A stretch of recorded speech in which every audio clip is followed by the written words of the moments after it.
Welcome back to another quick guide. Today I'll teach you how to set up notification sound in Android. And it's literally an easy process. Make sure to watch until the end of the video to know how it's done. Firstly, unlock your Android device and go to the home screen. Now, go ahead and open the Settings app. In the Settings menu, go ahead and scroll down and tap on Apps and Notifications, or simply Notifications based on your device's configuration.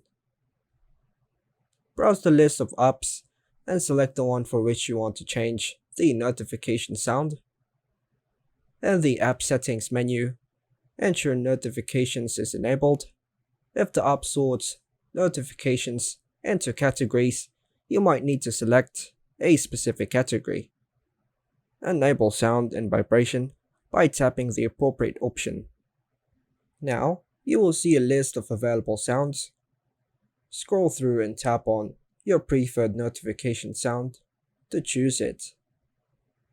Press the back button or tap back to exit the settings after making your selection, as changes are typically saved immediately. This method allows you to customize notification sounds for specific apps on your Android device, enhancing your ability to recognize alerts based on sound alone. And that's all for now, folks. Thanks for watching.